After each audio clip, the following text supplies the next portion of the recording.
I think one of the biggest mistakes freelancers make is believing that their business only has one job. And that job, well, to make money. And obviously, that's important. So it seems obvious that that would be the job of a business. After all, if you're not generating revenue, you don't have a business. And let me tell you why. First, I'm Jennifer from the Freelance Shift. Welcome. Thanks for joining.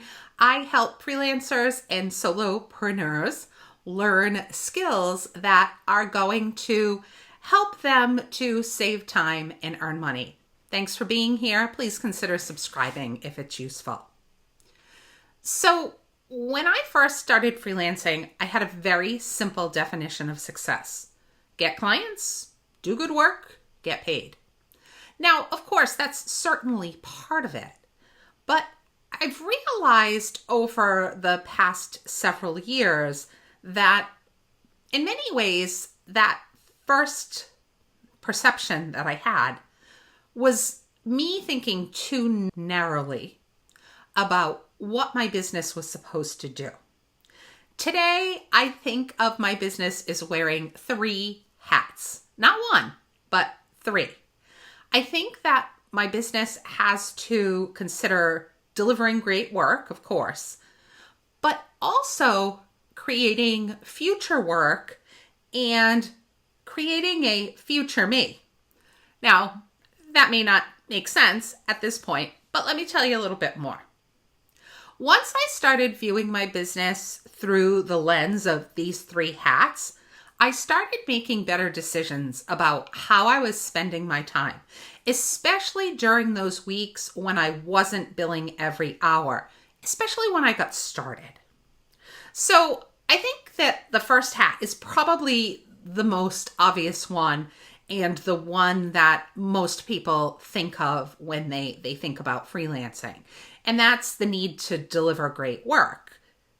Your clients obviously hired you because they have a problem and they can't solve it on their own. Well, maybe they want someone who can help them solve the problem more effectively, but you get the idea. So your first responsibility is to deliver excellent work. And that obviously means that you have to be prepared. You have to make sure that you meet the client deadlines that you agreed to. You must communicate well. And overall, you're just working to make your client's life easier. That's the big goal. They hired you to help them out. So you do want to make sure that you deliver great work, that you're basically delivering work that you're proud to put your name on. Now, early in my freelancing career, I assumed this was where I needed to spend basically all of my energy. After all, great work leads to happy clients, and happy clients lead to referrals.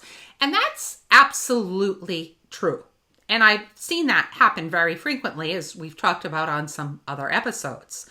But it's really only part of the equation, because the uncomfortable reality is that you can be an exceptional freelancer and still struggle to build a sustainable business if that's the only hat that your business is wearing. To truly be successful, you also have to make sure that it's wearing the other 2 hats. For instance, it needs to have that hat where its focus is to create future work. I think that this is where a lot of freelancers struggle, and an aspect of the role that some people really dislike. And that is that you are basically always looking for your next project. I know for me, it was one of the biggest shifts that I had to make when moving from academia to freelancing. Basically realizing that there's no enrollment cycle and that I'm responsible for making sure that I have a steady flow of work without any gaps. So that has obviously become part of my job and part of the time that I spend on my business. Because unlike client work, business development doesn't always feel urgent. Sometimes it gets pushed to the side. But if you are left without clients and having to spend all that time looking for work within a gap, you'll realize that it really is something that should be done constantly. Now, I know I've personally experienced that it's easier to stop networking when your calendar is full, and it's easier to postpone updating your website because you're busy delivering projects. I guess I should admit that my website may be a victim of that situation right now. But anyway, it's really easy to skip some of these tasks because we have real work to do. But ironically, I've learned that these are often the moments when we really should be most investing in future work. So how do you do that? Well, creating future work really isn't that hard. It does take some time, but it's not really difficult.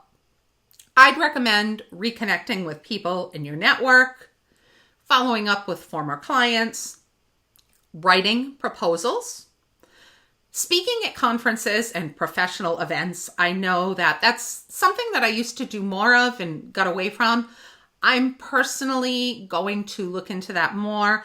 I've joined some Facebook groups that make connections for guests on certain podcasts, and then also arrange for various speakers at various events. So wish me luck. And if you want to try something like that, I'd recommend that you do the same thing.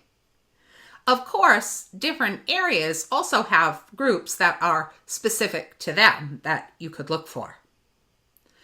Another thing you can do is publish a video blog like this, a video podcast, or you could type out a blog post. Maybe you can become more active on LinkedIn. Find what feels right for you. And then also having these conversations, we've discussed this before. They may not lead to anything today, but they often do lead to opportunities in the future. I know that I've learned that this time that you spend on developing your business really does compound, and that a conversation that you have today, again, it may not result in a project until next year, as are the video podcasts that you do on YouTube. A video like this may not be something that people find this month, but who knows? It could lead to an email from me 6 months from now. And also, you have to consider that, a former client might change jobs and remember your work when they're ready to hire someone again. If they see you posting on LinkedIn, you're going to be top of mind. So the best time to plant those seeds, basically, is before you need them.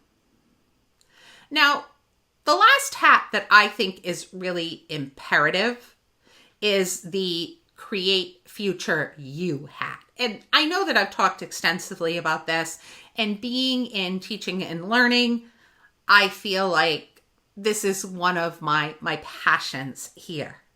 And it's a job that a lot of people don't think about when they think about the work that they have to do for their business. And that's professional development. For many people, it's something that you squeeze in after your client work is done.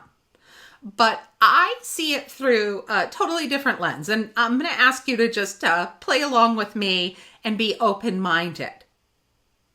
So why do I think that? Because inevitably, the time that you spend investing in yourself is going to help you in the future because you're going to have additional skills. Now, I know that how you invest in yourself can look very different. Maybe you decide you are going to learn one of the new AI tools, and that's going to get you some new gigs or save you time and energy. I know that's exactly what it did for me. But maybe it's just reading a book that changes how you think. I am a voracious listener of podcasts and audiobooks. I'll admit I'm not really good at sitting down and reading a hard copy of a book, but however it's best for you to absorb it, you can really learn things from a good book or a good podcast. You could also attend a conference. It's a great way to network and learn new things. You could present at an event. Again, great way to network and get yourself out there. Or just simply writing a blog post for something that you learned or making a YouTube video. Now, I also feel like there are other ways that you could learn professionally, and that is learning a different way to do something that you already do if you can find a better mousetrap, as they say. So for instance, for me, being a big facilitator, maybe I could try a different facilitation technique. It keeps it fresh for me, but it also keeps it fresh with the participants if it's done effectively, of course. So this is absolutely going to generate value over time for you. And one of the gifts of freelancing is that you have the freedom to shape your own expertise. You don't have necessarily mandated trainings that you absolutely have to take. So you're not limited to the professional development your employer happens to offer. You get to decide what skills you want to build, what trends you want to follow, and what kind of freelancer you want to become. And there's so many different paths that are available to each of us, regardless of our industry, and that's really exciting. But it is your responsibility to make sure that you sometimes wear this hat. So, thinking about all this, it was interesting because this framework reminds me of the time that I spent in higher education. Because as faculty members, we often talked about balancing teaching and research and service. We knew that a successful academic career essentially had to include all of those hats, even if one area demanded more focus in a particular season. I've learned that the hats are different, but freelancing isn't really all that different. In some ways, delivering client work is very similar to the environment or the role that I was in when I was teaching. It's the visible work that people hire you to do, but there are other things that make that visible work effective that are happening in the background. I guess the biggest difference is that no one hands you a workload policy or an annual review to keep those areas in balance. When you're a freelancer, you have to manage those areas yourself. Now, speaking of balance, one mistake that I made early on was trying to make every week perfectly balanced. I think that is an impossible task. I myself realize that balance doesn't happen every day or even every week. Sometimes it happens over seasons. Some months are really heavy on delivery and it's difficult to fit anything else in, while other months they might be devoted to planting those seeds for future projects. And yet others might be focused on learning a new skill or repositioning your business. So the goal isn't to divide every week into perfect thirds. The goal is to make sure that your three hats don't get ignored for too long. So if you're a freelancer, I'm going to challenge you. This is a challenge. Try it out, right? It can't hurt. It can only help. Look back at your calendar from the last month and do a quick color code of your time. If you keep your calendar on Google Calendar or on Outlook, it's so easy to change the colors. So change the colors and then examine it for a little while. What activities were about delivering work? Which ones were about creating future work? And which ones were about creating a future you? You're going to be immediately able to spot the imbalance, in my opinion. That's always been my experience. So if nearly everything's falling into the first category, that's where you may be setting yourself up for an empty pipeline later. But if everything falls into the second, you may be too busy networking to actually generate your revenue to meet your revenue goals. And then if the third category is empty, you might be intentionally standing still while your industry continues to evolve. So again, you don't need an equal amount of each. You need all three. So in closing, ask yourself a different question than you might have at the beginning of this video. Does your business do all three of its jobs? Basically, did you serve your clients well? Did you create opportunities for future work? And did you invest in becoming a better freelancer than you were yesterday? I know that those questions have really changed the way I run my business, and they've also changed the way that I define progress, because a sustainable freelance business isn't built only by doing great work today. It's built by intentionally creating the work in the person that will make tomorrow's opportunities possible. Thanks for joining. See you next time.